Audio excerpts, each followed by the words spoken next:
हामीले मतको बलमा, संख्याको बलमा हिजोका शासकहरूले गरे जस्तो गलत अभ्यासहरू गर्यो भने त्यसले फेरि एउटा दुर्घटनामा लान्छ र अब जाने दुर्घटना कथम कदाचित त्यो दुर्घटनामा गयो, कथम कदाचित त्यो चाहिँ गलत ढङ्गले गलत बाटोमा गयो भने त्यसले पार्टीलाई मात्र होइन साथी हो, सिङ्गो पुस्तालाई र सिङ्गो देशलाई क्षति हुन्छ। त्यसकारणले हामी एकजना साथीहरू अत्यन्त जिम्मेवार हुनुपर्छ। सामान्य जिम्मेवारीबाट हुँदैन।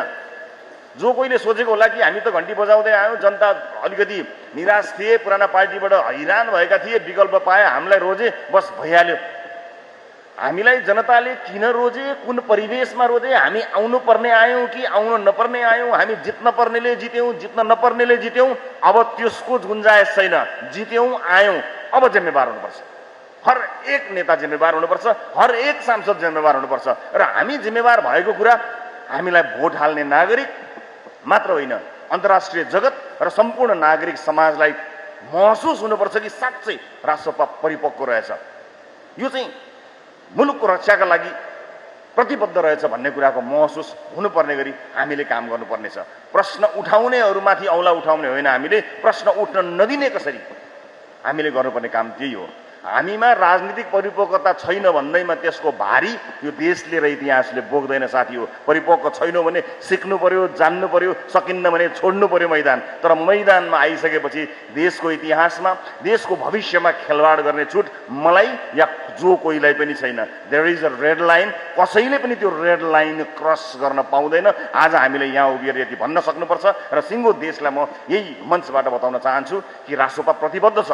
हामी हेरिरहेका छौँ, पार्टी यी कुरामा प्रतिबद्ध छ र सरकार जिम्मेवार ढङ्गले अगाडि बढिरहेको छ।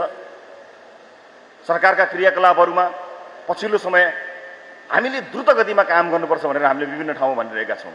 त्यो द्रुत गतिमा काम गर्ने सिलसिलामा लोकतन्त्रका आधारभूत सिद्धान्तहरू नमासिउन्, नमिचिउन्। विशेष गरेर अत्यन्त दुःख र कष्टले इतिहासले बनाएका संस्थाहरू छन्, ती नभत्किउन्। यस कुरामा हामी सचेत छौँ र पार्टीले यसलाई नजिकबाट निगरानी गरिरहेको छ। र अहिलेसम्म यतिखेरका मितिसम्म हामीले भन्नुपर्दा हामी ती सम्पूर्ण संस्थाहरूलाई समृद्ध बनाउने कुरामा प्रतिबद्ध छौँ, नागरिकको जीवन उकास्ने कुरामा हामी प्रतिबद्ध छौँ। प्रिय साथीहरू, अब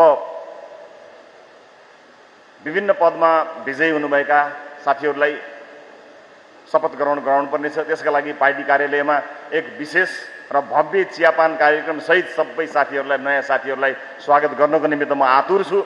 आज यहाँबाट शपथ ग्रहण गरिसकेपछि यो जिम्मेवारी प्राप्त भएको छ। मेरो नेतृत्वलाई विश्वास गर्नुहुने सबै साथीहरूलाई म धेरै धेरै धन्यवाद दिन चाहन्छु। पार्टीका हरेक पङ्क्तिलाई धन्यवाद दिन चाहन्छु।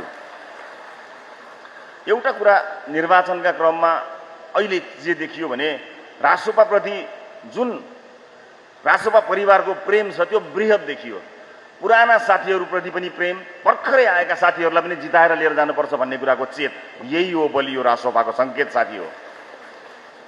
भन्नका लागि, सुन्नका लागि प्यानल बनाए कि लिस्टै बनाए कि भन्ने कुराहरू नसुनिएको होइन, नदेखिएको होइन। तर पनि हाम्रा आम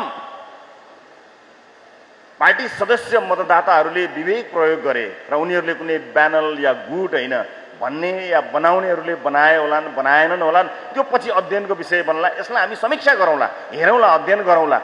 तर सबैलाई स्वीकार गर्ने, भर्खरै पार्टीभित्र प्रवेश गरेका साथीहरूलाई पनि उच्चभन्दा उच्च मत दिएर पठाउनु भएको सङ्केत के हो भने राष्ट्रपामा सबैलाई स्वागत छ। त्यो एउटा सन्देश मैले पाएको छु।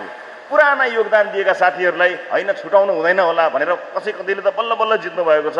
त्यो के चेतना त्यसले दियो भने यो त पुरानो मान्छे हो, यतिको मान्छेलाई छुटाउनु हुँदैन कि क्या हो भन्ने चेतना पनि छ। त्यसकारणले नयाँ र पुरानोको द्वन्द्व पनि आजबाट अन्त्य भएको छ।